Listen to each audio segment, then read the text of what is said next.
Hi, this is Austin Parsons, Pitmaster with Smoky Mountain Q in Nashville, Tennessee, and you are listening to the BBQ Central Show. Start the game! Let's go! We'll do it live. Okay.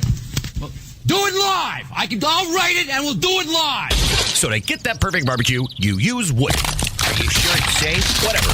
We put the lighter fluid on, strike the match, and... Oh, should we call the fire department? That might be a good idea.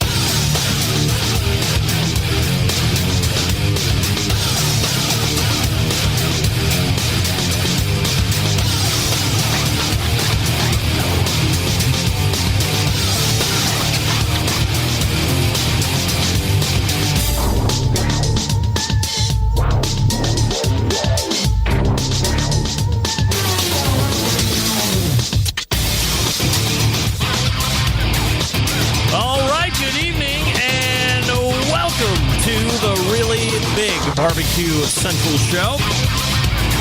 This is a show that talks about all things important to the world of barbecue and grilling.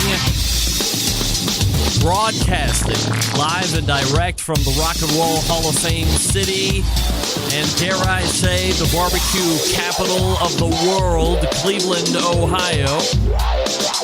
I am your program host, Greg Rempe. Happy to have you. If you want to jump in on the show this evening, few of you do. Some of you do, hear it again, but few of you do. Here's your 2 bits of contact info. You can get in touch with the show by calling 216-220-0966. Email Greg at the BBQCentralShow.com. On the Twitter and Instagrams at BBQ Central Show. Everything else you want to find out about the show can be found at the main website, thebbqcentralshow.com.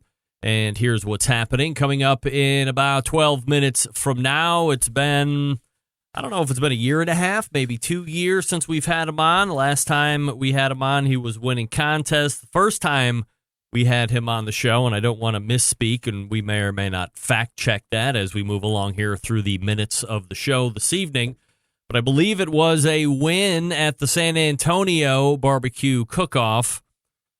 And this past weekend, there was a new rendition of the San Antonio BBQ Cook-Off, and the guy that I will be interviewing at 14 past the hour happens to be now a 2-time winner of the San Antonio Livestock and Rodeo, or whatever it is. There is a barbecue competition. That's why we're talking about it.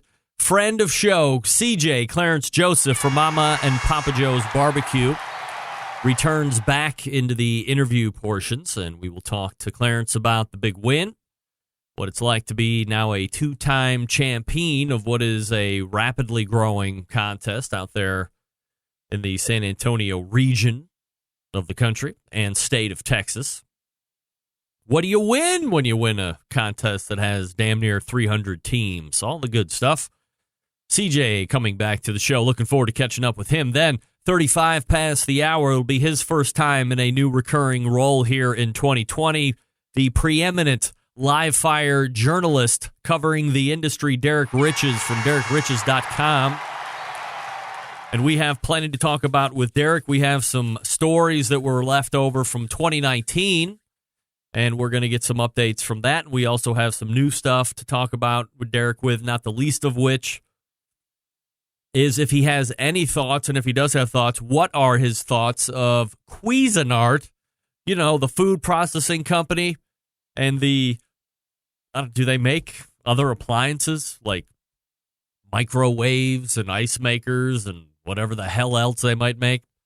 But Cuisinart making a very firm push, dare I say, foray into the live fire sector, and specifically the pellet cooker market. Embedded correspondent Steve Ray in Ottawa, Tennessee, did a pretty lengthy photojournalistic post to me and a few other folks saying, hey, I don't know if you're seeing it up in your particular Walmarts, but my particular Walmart has 4 and 5 different Cuisinart pellet cooker models. So we'll talk to his Cuisinart, or we'll talk to him about Cuisinart, also Pit Boss, yeah. That's the other pellet cooker company that was in trouble with Traeger. They also have a couple brand new units coming out. I believe it falls something within a platinum realm, and there's 2 different cookers as far as that's concerned. So as we had talked about going out of 2019, I mean, we've known about pellet cookers. If you're a fan of the show, we've talked about pellet cookers for, well over a decade. But now they're really starting to show up in retail locations, both big and small, and they are amongst the lexicon of the average Joe and Jane barbecue or live fire enthusiast, growing live fire enthusiast. So that's great.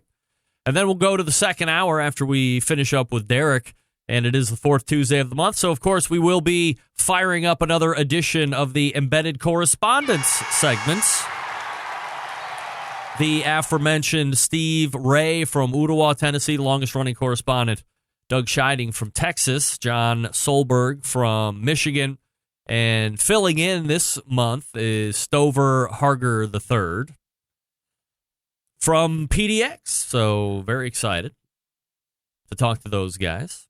Does PDX Seattle? He's from Portland, so if I gave out the wrong airport identifier, I apologize. Portland. So looking forward to having Stover sit in. He's always got a unique take on stuff. Let me just bring you up to speed as far as topics are concerned. If you have any questions of your own you would like us to throw around with each other to get ideas on, please rifle those into the email, greg@thebbqcentralshow.com. But we will also be covering steak to a healthy degree, amongst some other things. So PDX is right. Okay, I had it right. PDX is Portland. So we'll be talking a lot of steak, amongst other things. Steak roundtable for sure. And then reactions to our particular methods, cuts, preps, how we're cooking, all the good stuff. And there you have it. Is that enough? Is that good for 120 minutes? Good enough for me. Should be good enough for you. You want to jump in? Let's hear it. 216-220-0966. greg@thebbqcentralshow.com. If you're not following me socially, please do so.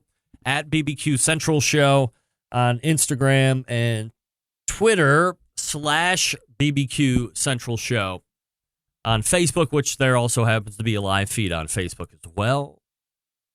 And let me start here this week, and it has to do with the podcast side of things, and specifically the best moments of the BBQ Central Show in 10 minutes or less show that is released on Fridays. And I've been getting an increasingly large number of emails saying that while the Wednesday and Thursday releases are filling up the feed without issue, the Friday Best Moments show is not. Andrew, you are not the father. Is not showing up in the feed. It is specific to Apple Podcast users. So if you have an Android device like me, you can tune out at this point because you're probably not been affected. However, for those of you on the iOS platform, you want to pay specific attention because if this hasn't happened to you yet, it might. First, the best of show is always preloaded and scheduled to be released into the feed at 1 a.m. every Friday morning. So it's there for you as you're getting up and getting ready for the day. Whether you're driving, whether you're flying, whatever it is, I try and get it in right as the new day turns. So if it's not there on some Friday morning from here on out, it doesn't show up in the podcast feed, but you got Wednesdays and you got Thursdays, I'm telling you, you have a problem with Apple Podcasts, and it's not me, and I didn't forget or anything like that. Sometimes I'll forget, but I will post accordingly that I forgot and we're running behind. 9 times out of 10, it's not me. You're on an Apple, and you're having an issue with your podcast app because, like Skype, Apple continues to F with things that were working perfectly fine. Nevertheless, want to work around? Here's what you do. Open up your Apple Podcast app. Step 2, unsubscribe to the BBQ Central Show. I said unsubscribe to the BBQ Central Show. Then go back into the iTunes store under podcasts. Search the BBQ Central Show. When you see it, resubscribe to the show. Fabulous. When the feed refreshes on your phone, all of the episodes should then fill up the respective feed, and you're off and running. Now, this is not, again, a technical issue on my part. This is an Apple issue, an iPhone issue, an iOS issue, their podcast platform issue. There is another workaround entirely if you want to, if you don't care about using Apple Podcast app specifically. Use Stitcher. Go to your podcast app or your app store and search podcast apps. There has to be 10 or 12 other podcast apps out there that you could use. You don't have to use the native one if you don't want. Get Stitcher. Get TuneIn, TUNEIN, all one word. You're off and running. There you go. It's very simple to do. You can work around it all together. If you want to use the podcast app platform on iTunes, just do that. Open the app, unsubscribe, resubscribe, and then when everything refreshes, you should be good. If not, shoot me an email. But it is an iTunes app, a known iTunes app issue, or Apple Podcast app issue. You know who's not having an issue? The BBQ Guru. They continue to be a world leader in automatic pit temperature control devices. Many different models to choose from. Big things going on right now. Q1 of 2020 with the BBQ Guru. And we are working on Bob Trudnak coming in at some point in March. Big things will be announced at that point. If you've been looking for an automatic pit temperature control device, you're going to want to look at the BBQ Guru. Visit their website, bbqguru.com, or call them at 800-288-GURU. They're the ones that created this technology, so why would you buy from anybody else? If you have a Kamado style, a bullet, an ugly drum, a kettle style, if you have a big offset, they have a fan and a controller setup that will work for you. So now you can take the guesswork and the labor out if you want. If you don't want to, you can use it intermittently. It will uninstall and reinstall fairly quickly. But if you don't feel like it that day, or if you don't feel like it ever going forward, starting tomorrow, get the BBQ Guru, hook it up to your cooker, and away you go. It will monitor and control the temperature of your pit. With some other controllers, you can also monitor internal meat temperature. So as that starts to rise, if you're now in a situation where it's cooking too fast, you can ramp the temperature down, or you can just go into straight up hold mode. The meat isn't going to overcook, but it's going to stay right in the safe zone, ready when you are. Hit the website, bbqguru.com. That's bbqguru.com, or call 800-288-GURU. That's 800-288-GURU. And you can make sure that you ask them all your questions when you call. Tell them what kind of cooker you got. Don't have buyer's remorse. Call, ask the questions, feel good about the purchase, and then know when that box shows up, you are off and running with all the great info and great gadgets that you need. It's like a sous chef right in the backyard. Come on. bbqguru.com, 800-288-GURU. The BBQ Guru continues to be a breakthrough in barbecue technology. Clarence Joseph from Mama and Papa Joe's Barbecue out of the break. Stick around. We'll be right back.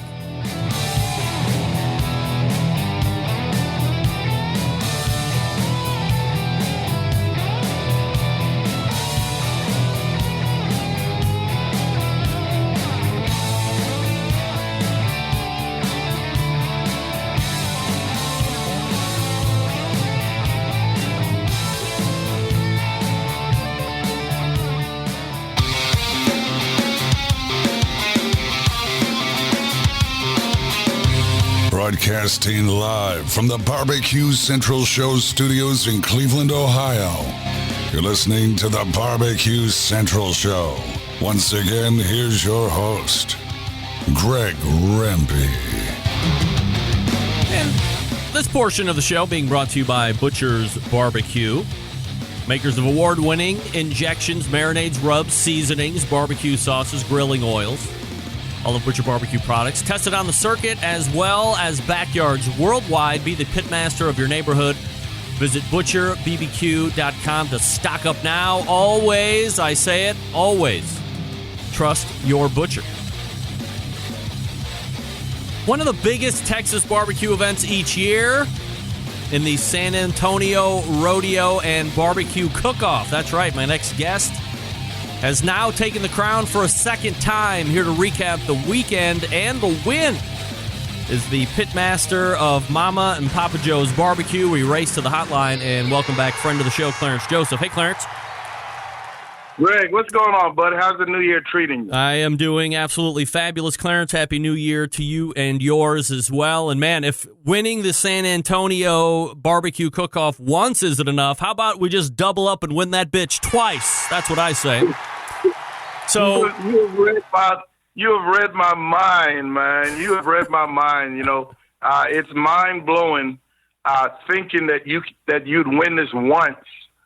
So can you imagine coming out and winning it a second time? Is just absolutely unfathomable, man. I cannot think about it. It's just starting to set in, actually. It is starting to set in today. Clarence, for the folks that maybe aren't as intimately familiar with the San Antonio setup, can you give us a little high level of the event itself and what the weekend's like, and then we can start digging into the actual competition? Oh, absolutely. First of all, I've been cooking this event since 2013, and over the years, we've gradually seen it grow from a lot of corporate teams to now some serious cooks. So tonight or over the weekend, we had probably 75 to 100 of some of the best cooks in Texas. Large tents, a lot of parties going on. Very similar to the American Royal in terms of the parties, the corporate sponsorships, and so on. But, man, like everybody else, come Friday night, Saturday morning, the game faces are on because this cook-off is all about prestige. This cook-off is all about prestige. It's a serious feather in your cap. You know, if you're able to get a 10th place something in one of the categories, and to be able to win it a second time is just man, I couldn't even imagine it. Is San Antonio approaching the likes of what a Houston would be, or are they still fairly different planets? One of the biggest differences is the fact that San Antonio is sanctioned. You know, it's the rules we play by on any given weekend. Houston is slowly moving toward that. I think Houston may have more corporate teams, so to speak, more corporate spots, as opposed to serious cooks. A lot of the teams in Houston are hired hands, whereas most of the teams in San Antonio tend to be the cooks that cook weekend in and weekend out. Do you like that? But, I mean, I'm sorry to interrupt, Clarence, but I agree. There seems to be in Houston a lot of hired guns that come in. I mean, the guy that I'm having in the second hour, who's a monthly guest, Doug Scheiding, has been a hired gun any number of times in the Houston rodeo. He's also a champion out there. Do you like that? Do you like that setup where you can bring in hired guns, or would you rather it go to have it like a San Antonio where the guys that are pitmastering their own teams are the guys that are actually doing the cooking?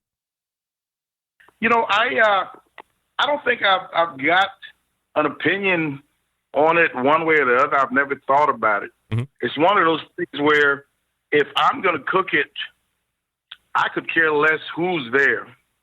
You know, I could care less who is there. It's all about me. That's my attitude when I walk into a competition. So, and at any competition, I really want the best of the best there. So if you're a team and you feel you need to bring in some additional help, a ringer, so to speak, hey, you're more than welcome. Let's do it. If I recall, last time you won this event, you were cooking on a gator pit, but this time I understand you might be using a Jambo. So when did you make the switch, and why did you make the switch? It's a year ago, and I made the switch only because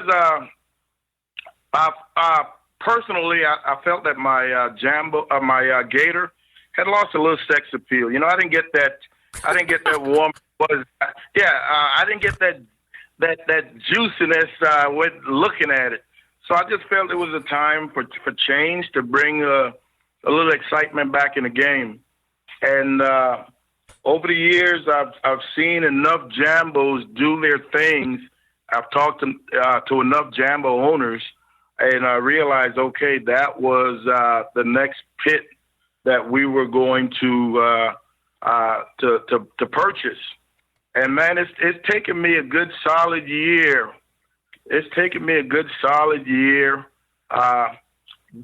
My ribs transferred almost immediately from Gator to Jambo, but brisket was a little slow coming along, and I think I'm where I want to be right now. I'm hoping I'm where I want to be right now. But again, Jambos have got to be arguably one of the top 3 pits out there. Most people tell you it's the best pit out there, but it's definitely a proven winner. Are you still seeing in the Texas area, by and large, more offset pits, or are people going more and more to pellet cookers or some other assisted device? I mean, by far, offsets are still the pits of the day.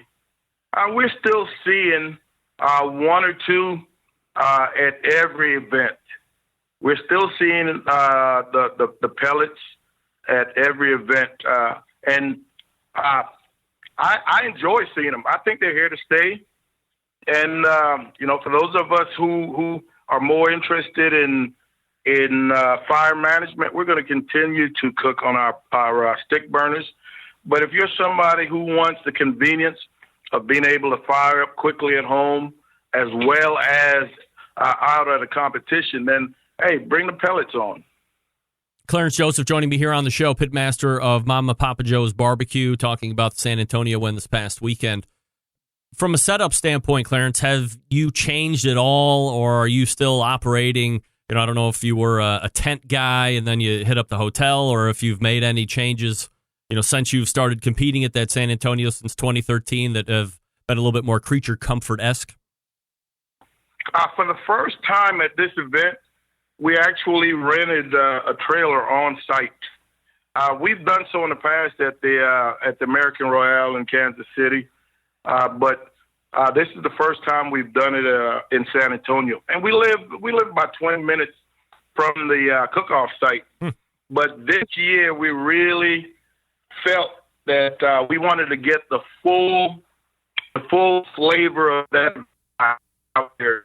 And I will tell you, Greg, we put on one heck of a party Thursday night. I paid for it on Friday morning. But, not having to drive really gave me that opportunity, gave me that freedom. And we had a great time. And the same thing went on for Saturday night. We really celebrated. So I think from here on out, we'll definitely have a trailer. But any place else, I'm still going to be your pop-up tent ranger. Not ready yet for an RV. It's coming, but just not ready just yet. So when we look at San Antonio from a team's perspective, 270 or so teams. So, it's funny because you look at Texas and you see what their natural enrollment is or natural amount of entries at teams. And routinely you're seeing into the hundreds, sometimes 200s routinely, depending on what kind of a contest it is and how long it's been around. Whereas you look at some other sanctioning bodies, and if they pulled 75 teams, that would be kind of a big contest at this point. So 270 is a lot of teams for sure. 5th in ribs, so that's a good, hell of a good finish out of 270 teams. How did you feel personally about the ribs? The wife and I absolutely loved them. We knew our chicken was weak. I lost control of my bird on the tail end, and the temp got away from me. We cut into the half that we kept, and we felt that things were a little drier than we liked. And with the amount of teams there, this is an event where you can't afford to have any type of missteps. You can't be weak in any particular area, or you're going to pay for it. But we sliced in the ribs and absolutely loved them. And you've got a good rack, man, when you're able to take 9 bones from one rack. And we're able to do that this weekend. So that definitely worked out. Are you typically smoking or cooking a certain amount of ribs? Will you work 3 and 4 different racks to get your turn-ins, or not that much? A lot of people do 3 racks, Greg. We've settled on 2 racks. When I first started cooking years ago, I used to do 3 racks, and I found that more often than not, one of the racks went unsliced. So in the interest of saving a couple of dollars here and there, I just backed it down to 2 racks. And and usually I'm 9 times out of 10, the racks of ribs, the 2 racks that I'm cooking are a 10 on a scale of 1 to 10. So if I'm not able to get 9 bones out of 2 racks, out of those 2 racks, I don't think I'll be able to get 9 bones out of 3 racks. Do you have a specific brand that you're using right now that you think's working? I've never been married to any one brand of ribs or meat. Now, if there's any sponsor out there that wants to throw me a little something, then that we can easily make that happen. But I tend to look at some specs. You know, if they meet my idea of thickness, marbling, and I'm not even that concerned with straight bones. But if they're able to meet my idea of thickness and marbling and evenness from end to end, I will buy them. You know, IBPs, Smithfields, they're getting harder to find right now, especially Smith. I love Smithfields, but they're getting so hard to find right now. So I've got to go with what I'm able to get. So I can't be married to any one particular brand. Clarence Joseph talking about the barbecue competition this weekend in San Antonio that he just happened to win for the second time. First place brisket. You said the chicken was a little bit on the schneid, but looked like the brisket was on point. Everything good in your estimation as you're getting ready to turn in, or did that surprise you a little bit? Wow. You know, when you first slice on that flat end, when you look at that slice and you see the juices running down and shining, when that knife goes through it like butter, you know you're on to something. You know, and the wife and I said this is the top 10 brisket. You know, I think any one cook would be crazy to say, man, this is the first place brisket. You know, when you've got some of the top cooks out there, you have an idea. You said, man, this is the top 10 brisket. But I would hesitate ever to say this is a first place brisket. And man, fortunately, it worked out this weekend. All right, so as you go through the calls and eventually you get your name, well, do they do the ticket where they call the ticket number, then you got to go up for grand champion? Yes, they do the blind ticket. You have one half of the ticket, and the other half is taped to your tray. Blind. They call it, and you go up, and the head judge will verify that you have the correct ticket number. No ticket, no award. So that's got to be with a responsible person, right? Oh, absolutely. We had one particular person this weekend who actually got a call, and I believe it paid some $900. Uh-oh. And they weren't able to find their ticket. You're kidding. Uh-oh.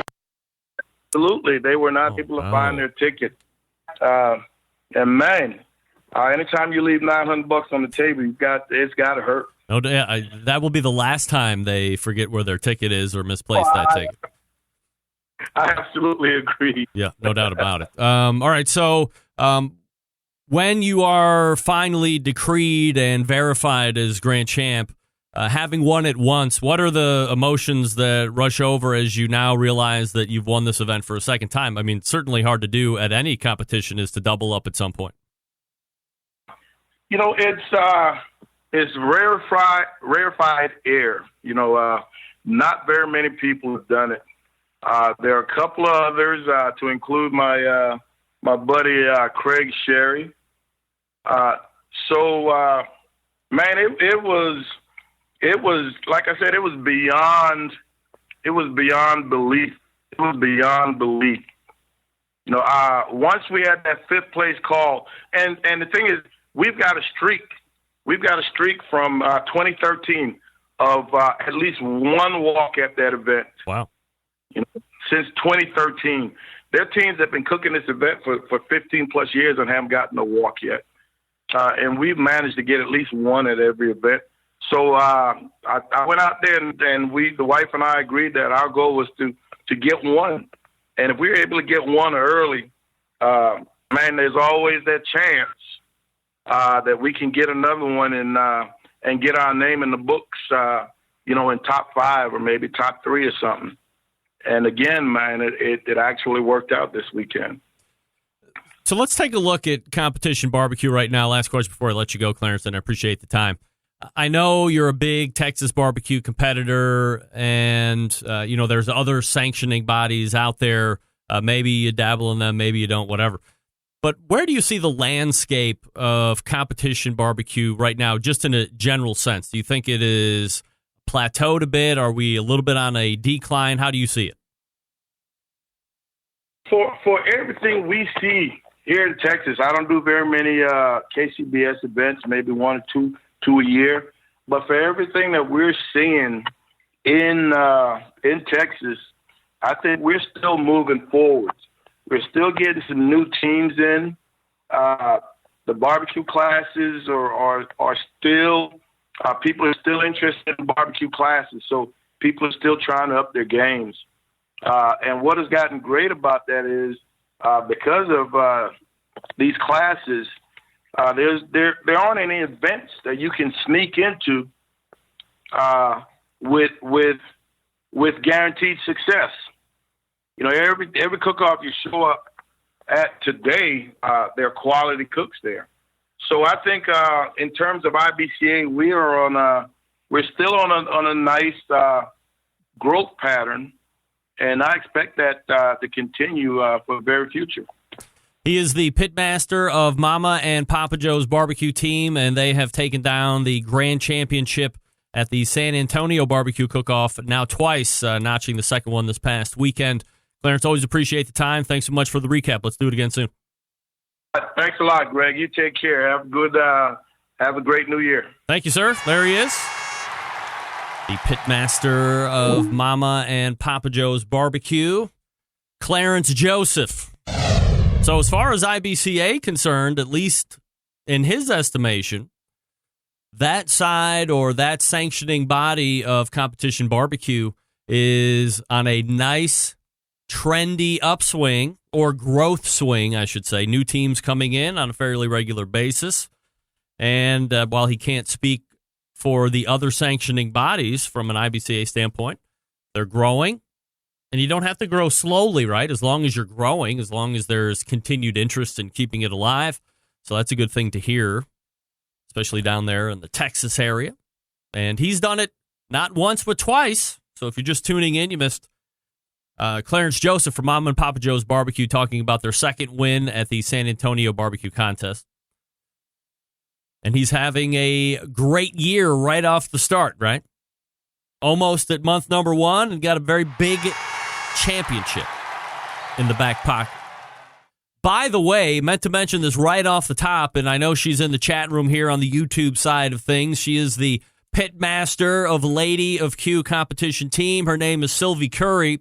And everybody here at the show, and I'm going to speak for everybody, gives her a hearty congratulations as this past weekend she was inducted into the California Barbecue Association's Hall of Fame.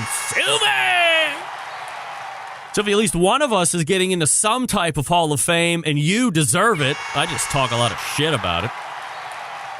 But nobody more deserving than Sylvie, bringing up the barbecue game out there in the California area and across the country. She's not just sitting around on her laurels, not traveling outside of the great state of California. It's a large state, by the way, from top to bottom. Do you know if you took California and you laid it across the United States, it reaches all the way to North Carolina? Did you know that? It's not true, by the way.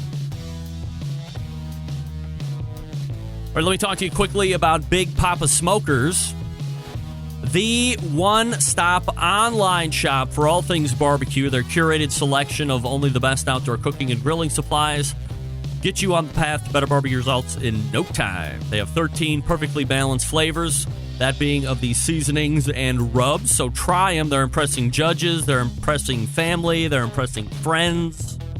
Getting you high fives and hearty hand clasps. If you want to kick it up a notch, might I suggest adding a little Simply Marvelous barbecue rub to your arsenal when you have the West Coast offense. Well, you have the West Coast offense when you're doing Simply Marvelous and Big Poppa Smokers rub. Now, if you're looking for new sauces, and who's not looking for new sauces? I know I'm always looking for new sauces. Granny's barbecue sauce is something that Big Poppa's owns as well. They love that sauce. It's a powerful blend of flavors that remind us of why we fell in love with barbecue in the first place. Now, aside from all the rubs and sauces, they got cookers too, everybody. Looking for a versatile smoker that's easy to use? The Mac 2-Star General Pellet Grill is the cooker that Darren Worth is using, that Sterling Ball is using, Meathead is using it. If you're not a fan of pellet smokers, all right. Take a look at the Old Hickory Ace BP. It's the only charcoal smoker that Big Poppa trusts on his competition trailer. If you're a backyard warrior that would like grills, they got grills too. Straight up grills, charcoal, wood burning, all that stuff. If you have any questions, give them a call at 877-828-0727 or shop their website, bigpoppasmokers.com. That's BIGPOPPA smokers.com. Derrick Riches from DerrickRiches.com is up next. Hang on.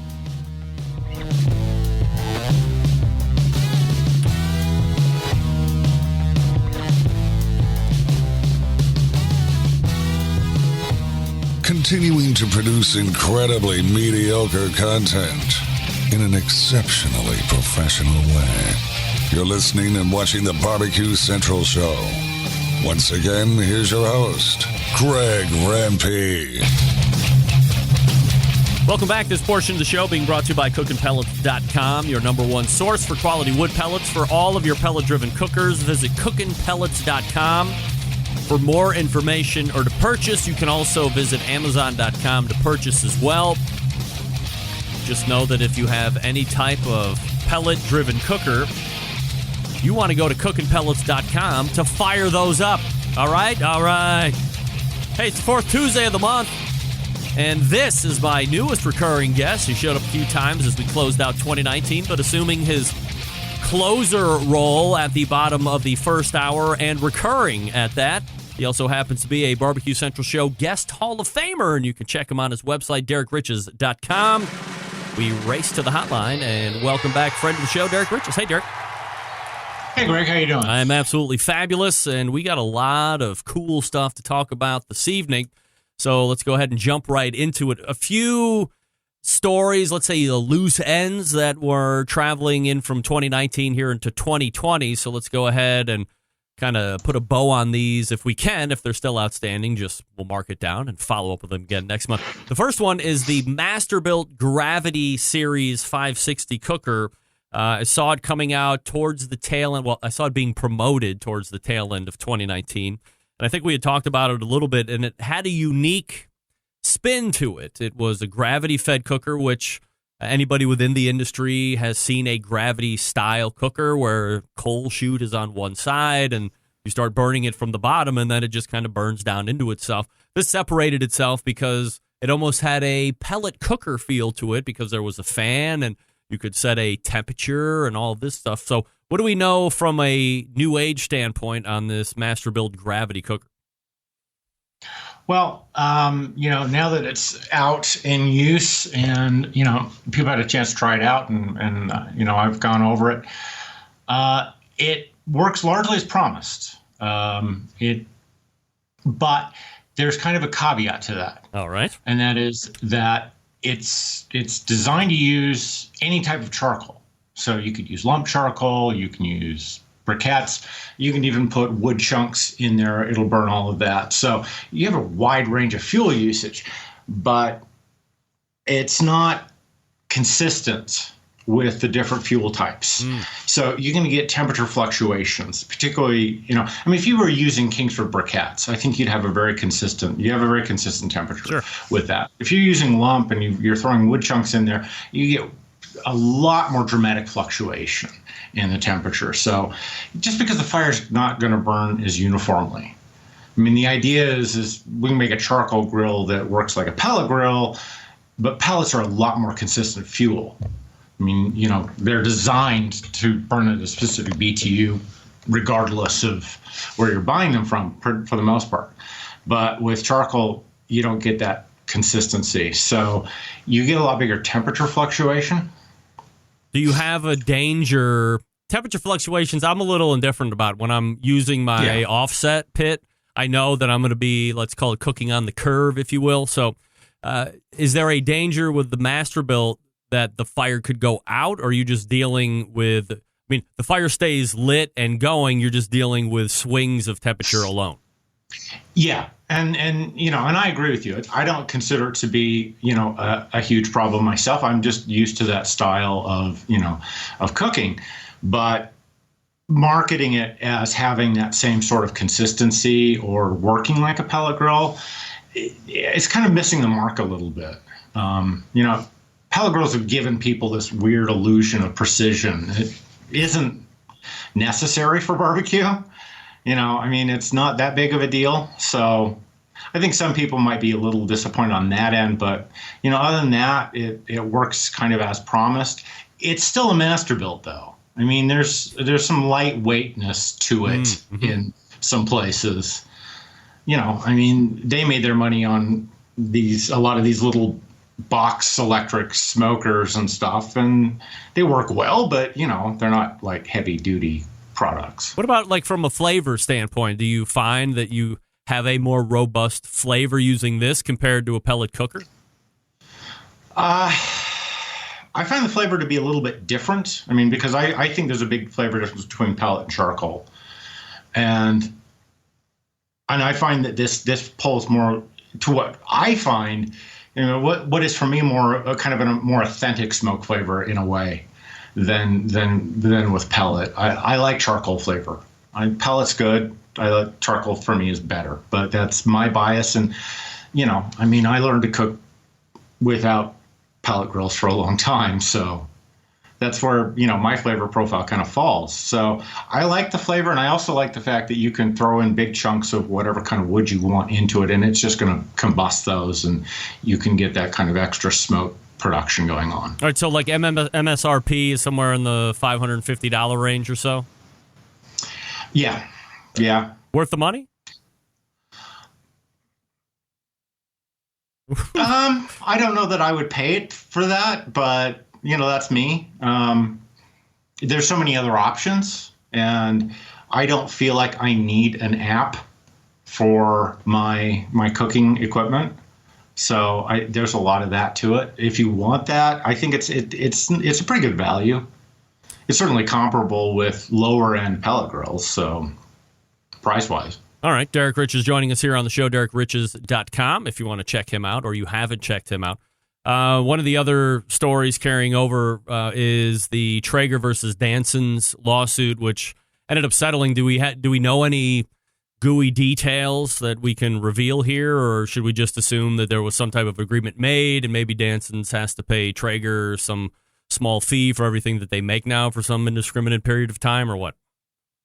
Well, you know, I've looked into this as far as the settlement goes, and there seems to be a story claiming that Danson's and Traeger has settled. Traeger Corporation has settled with Traeger family. And so Joe Traeger's off the hook. But as far as the settlement with Danson's goes, I'm getting kind of an inconsistent story on that, because Traeger kind of expanded that lawsuit. They didn't just, you know, it's like, it wasn't just, oh, you're using our trademark and we want you to stop doing that. They also filed a lawsuit on the fact that Danson's had hired a Traeger employee and that employee carried proprietary information with them to Danson's. Did they name that employee by chance? I believe it's named somewhere, but I can't remember it off the top of my head. All right, well, I'm not going to throw out a name because I don't. Yeah. This was one of the people that worked for Traeger in Washington when the headquarters was moved to Utah, and they pretty much left everyone behind. That person then went to work for Danson's. Got it. So now they're charging that there was a carryover of proprietary information, and they're insinuating industrial espionage. Wow, I don't think Traeger wants to. I think Traeger feels that if they can take down Danson's, why not? Right, it's elimination of a competitor to a certain degree. Yeah, why not? Yeah, they're doing pretty good. I mean, is it Pit Boss? Pit Boss, as well as Louisiana Grills, is what comes out of Danson's. That's right. And Pit Boss has been very popular and very successful. I mean, they've made the claim that their business increased threefold last year. I don't know that I believe that, but Danson's does make some outrageous claims sometimes. Do you have any idea where this might settle up then, or we'll just wait and see? Yeah, I think we have to wait and see. If this is going to run its course, the court filings aren't even expected to be finished until the end of the year. I mean, the discovery phase runs through September. Depositions are going to run through December. If it does actually go the whole way, and Danson has made claims that they're completely in the right and they're going to go all the way with it, then it could be next year before anything got finalized. But then again, it could just settle out. Absolutely. Derrick Riches is joining us here on the show. One of the other things that I wanted to talk about, we had mentioned and did a rather large segment on the Weber Smoke Fire, which was available for pre-order, and then as the year turned, they were going to start shipping them out. We've seen now that the Weber Smoke Fire has been pushed back to a early February ship, and I asked my source at Weber if there was something going on that I needed to report to everybody on the show, and the answer I got back, in quote, was nope, we're just waiting on retailers to have floor space. It's a global launch, a lot of moving parts, close quote. Do we have any reason to doubt that, or do you know anything that would be contradictory to that statement? In 20 years of dealing with Weber, I've never known them to acknowledge a mistake or a problem with anything they've done. But I do know that if you are a retailer who carries Weber products, you are required by contract to maintain a certain amount of floor space for their products. So I'm kind of having trouble thinking that Lowe's or any other large retailers can't get the floor space. And particularly Amazon and barbecue guys online shipping, they don't need floor space. So I'm not sure where that holdup is, unless they're, stuck with some German retailer that's just not ready to give them the space at the moment. But they're not going to hold up for everybody.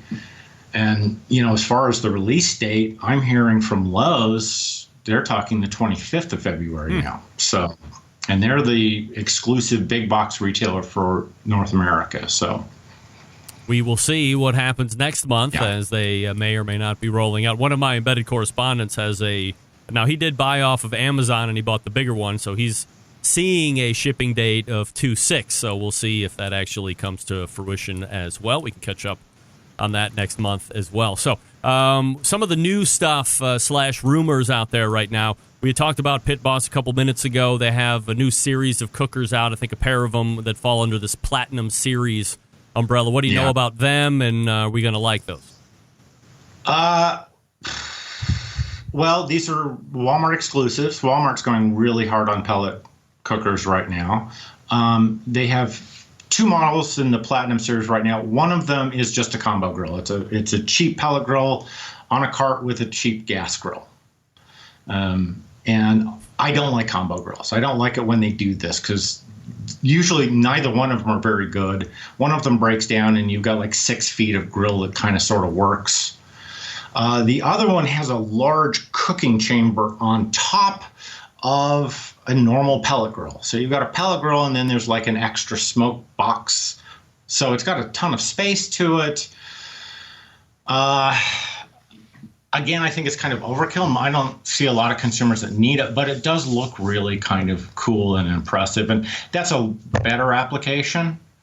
But these seem to me, like the big retailers like Walmart and that sort of stuff, they go to manufacturers and they say, we want a big, impressive product we can put on our floor. It's going to draw attention. It's going to get people to come over to this section and look at this stuff. And both of these kind of seem to me to be like that. Are they heavy, or are they more of a Masterbuilt heft? They're not terribly heavy considering the size. I think we had like a 250 50-pound weight on one of them, and not much. So they're not high quality products. All right, they're pretty lightweight. Will you be getting the combo any of those? unit that's got?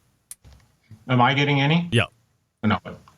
Not that I'm aware of. All right. I haven't heard from them. I'm not that interested. The one that's the gas grill unit on the combo unit, I looked at the gas grill. I think I can bend the burners in half with my hands. Oh, wow. Well, you're a pretty strong guy, Derrick. I mean, let's not play that down.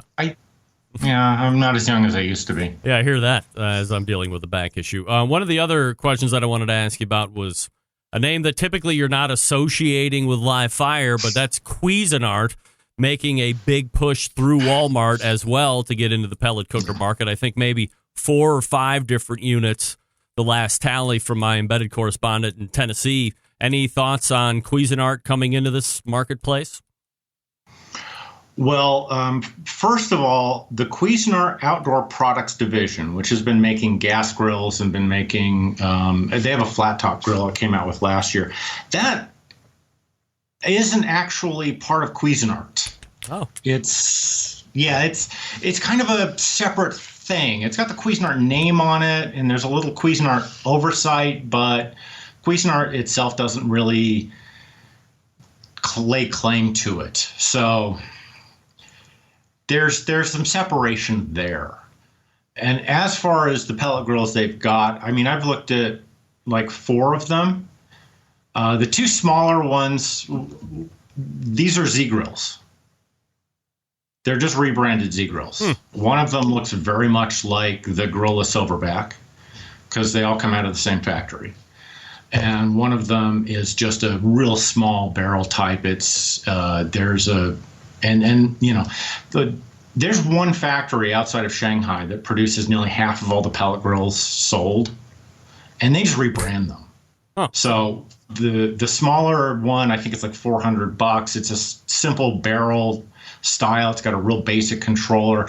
This is, that same grill is sold by Pit Boss. It's sold, there's going to be the Cuisinart name on it. Z Grills has it. There's a bunch of generics with it. So these are just kind of contract pieces. The other 2, the larger ones, well, one of them is, again, a combo unit. So it's a cheap pellet grill next to a cheap gas grill. And then the other one is a very large pellet grill with replaceable component pieces, including like a ceramic briquette diffuser that sits over the pellet, over the fire pot for the searing potential on it. That one looks a little bit more interesting, and I'm trying to get in touch with them to see if I can get one sent. So I'm see what that does. I think they're under $600, so let me ask, not like an investment. Let me ask you to clarify this for me then, because I'm not a smart man. Are you saying that if I was interested in starting a line of cookers, I could approach this manufacturer out just east of Shanghai or north or whatever the hell it is and say, I want to also buy that grill that everybody else is making? Or am I allowed to say, I want this particular style of Z grill, but because it's a BBQ Central grill, I want the gauge of metal to be ultra thin, and I want the wheels to be really big, and I want a pellet hopper to have something like this? So you're working off a base spec, and then you can make changes? Or are they literally the same grill, and some people are just selling them for less, and some are selling for more? They're customizable. I mean, there is like I said, there's a Z grill and the Gorilla Silverback, identical bodies, but they have different component parts. So Gorilla puts their proprietary controller in it, and then they put like a stainless steel cooking grates on there, and they can ramp it up. But if you want, I'll put you in contact. We can get the BBQ Central pellet grill line up and running. I'll just take 10% of everything off the top, and Very good. You can be pushing this. All right, I like that. I'm a big 10% guy. I like that. No doubt about it. Last question before I let you go, Derrick, and appreciate the time. Are we quickly going into a market where the El Cheapo gas grill, as we have come to know and love, is now quickly going to be followed by something akin to an El Cheapo pellet cooker? Are we racing to the bottom of the barrel already, you think? Yeah, we are. Oh boy. And we have been for a little while. I saw a pellet grill in a local grocery store. It was a Z Grill, because they're kind of like the bottom end of absolutely everything, selling at $240. And pellet cooker. And it's pellet grill. Wow. Yeah, and I don't even know how you do that. I mean, that is so stripped down and so cheap to hit that kind of price point. It's just ridiculous. But yeah, the competition is so huge in the market, and with so many players coming in, it's already ruthless. But that price point is just going to keep dropping. And I think the thing that I'm concerned with, from that standpoint, is you go out and you buy a $300 pellet grill and it burns out in 3 months. Are you done with pellet cookers? Right. Are you is that it? You're just going, these things don't work, I don't want to buy one? Or are you going to come back and go, okay, I need to spend $1,000 to get a decent one? I think it could, we'll see how it goes, but there's too many companies in the market space right now, and I think it's going to have to bleed a few to kind of settle in place. And typically in business in general, the guys that are racing to the bottom are the ones that will eventually weed themselves out, some sooner than later. But do you think that the pellet cooker industry has missed a point in time where they could have commanded a market to a certain degree where nobody could have, or nobody had to have dropped below a given threshold, but because business is business, somebody decided, one singular company decided to start racing down to the bottom, and then all of a sudden you have people following suit just to say they'll start moving iron and making sales. But gross revenue and profits are two different things altogether. What is it? It's a Traeger Pro 25 or Traeger Pro 22. They're most basic, small little unit. It used to be the Little Tex unit. That's the best-selling pellet grill in the world, and it's like, what is it, $600-700 bucks, $700 for that. Yeah. So, Traeger put this in motion when the patent expired. They shipped manufacturing to China, and they cut prices because they knew the competition was going to be huge. And so, this really goes back to like 2006. But they're pushing for, they're trying to go into the market. They're trying to get into the gas grillers. They're saying, hey, you know what, don't buy a gas grill, buy a pellet grill. Well, you can buy a gas grill for $140, $150. Yeah.